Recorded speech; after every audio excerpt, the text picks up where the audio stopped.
दोस्तों, आज मैं दो कहानी सुनाऊंगा। अच्छा लगा तो लाइक सब्सक्राइब कर लेना। चलो अब कहानी पर आते हैं।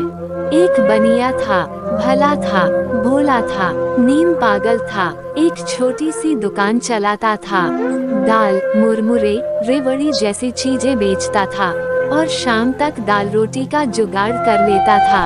एक रोज दुकान बंद कर देर रात वह अपने घर जा रहा था, तभी रास्ते में उसे कुछ चोर मिले।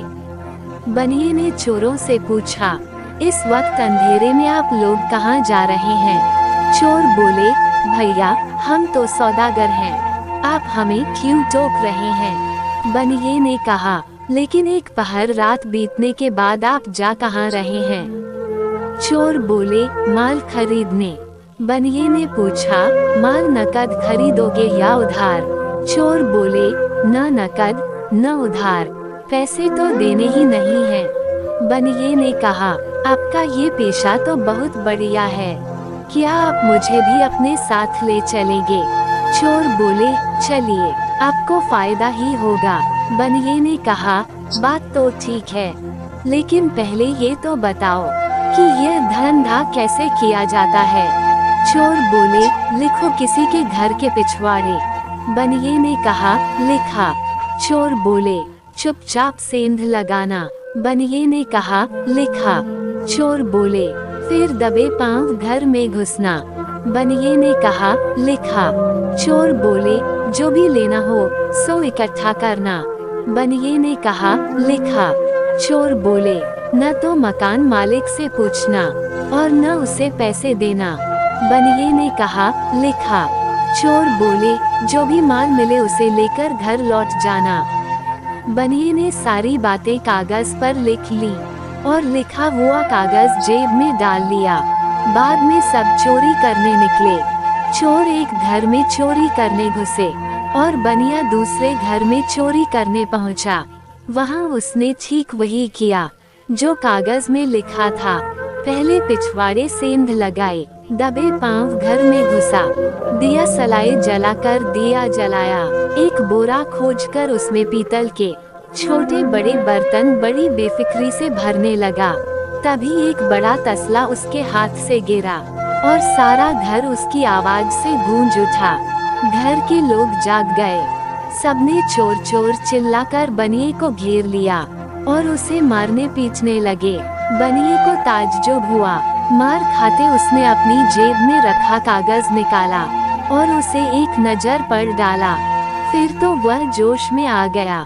जब सब लोग उसकी मरम्मत कर रहे थे, तब बनिया बोला, भाइयों, ये तो लिखापढ़ी से बिल्कुल उल्टा हो रहा है। यहाँ तो उल्टी गंगा बह रही है। बनिए की बात सुनकर सब सोच में पड़ गए। मारना पीटना रोककर सबने पूछा, ये तुम क्या बक रहे हो?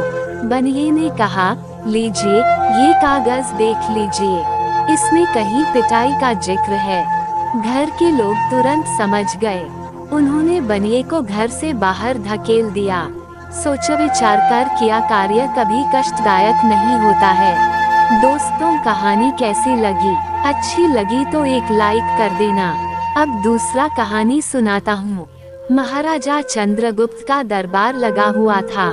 सभी सभासद अपनी अपनी जगह पर विराजमान थे। महामंत्री चाणक्य दरबार की कार्यवाही कर रहे थे। महाराजा चंद्रगुप्त को खिलौनों का बहुत शौक था। उन्हें हर रोज एक नया खिलौना चाहिए था। आज भी महाराजा के पूछने पर कि क्या नया है, पता चला कि एक सौदागर आया है और कुछ नए खिलौने लाया है। सौदागर का ये दावा है कि महाराज या किसी ने भी आज तक ऐसे खिलौने न कभी देखे हैं और न कभी देखेंगे।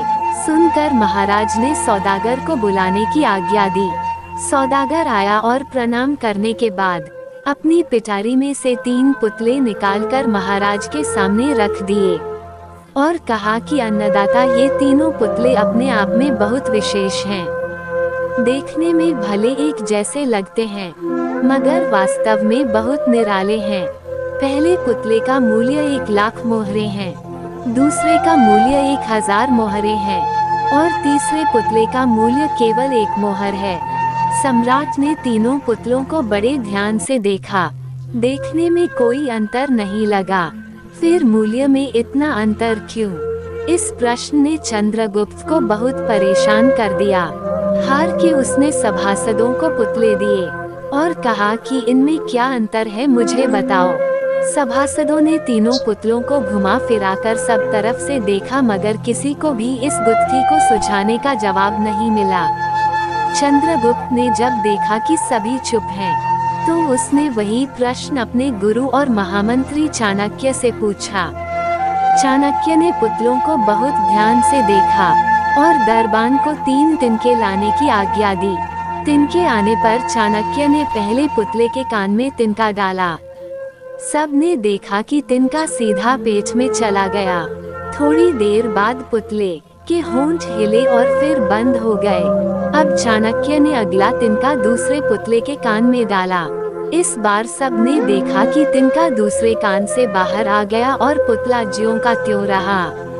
ये देखकर सभी की उत्सुकता बढ़ती जा रही थी कि आगे क्या होगा। अब चाणक्य ने तिनका तीसरे पुतले के कान में डाला।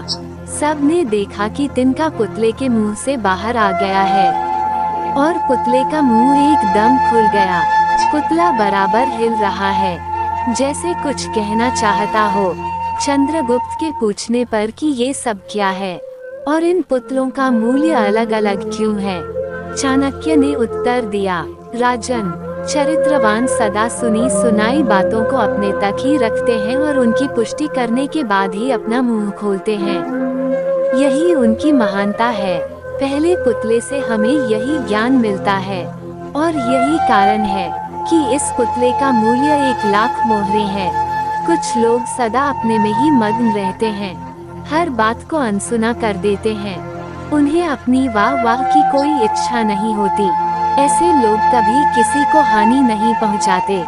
दूसरे पुतले से हमें यही ज्ञान मिलता है और यही कारण है कि इस पुतले का मूल्य 1,000 मोहरे है।